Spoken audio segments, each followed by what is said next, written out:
Hello, guys.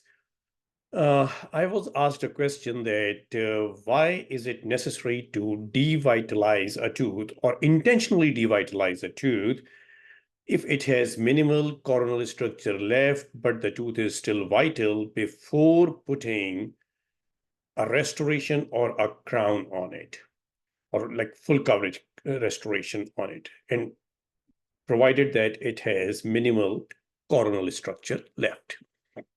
So let's start now.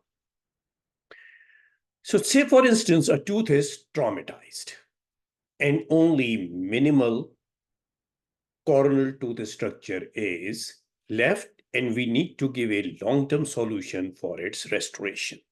So, let's see what options we have. One option is maybe we will go for like kind of put some pin retention filling, but is it going to be long term solution? Or not even pin retention filling, maybe just acid etching and placing the composite over here. Is it going to be a long-term solution? Because it will be unsupported and it is going to get fractured very easily.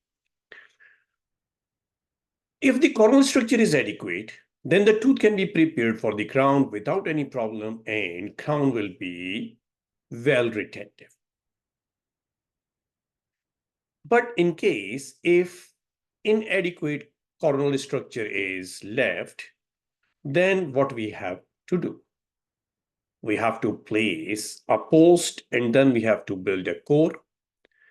So in order to place the post, we have to perform endodontic treatment no matter the pulp is still vital or not. Even if it is vital, we will go for its intentional devitalization, means we will perform endodontic treatment on it, and then we are going to place the post, and then we are going to make the core on it for the retention of the crown, like this. This is the post and core, which is custom made cast post with the core, and it's going to be cemented.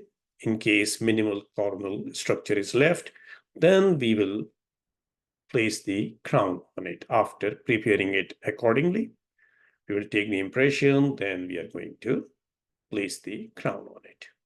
Thank you very much. Keep on asking me questions and I will definitely providing you the answers.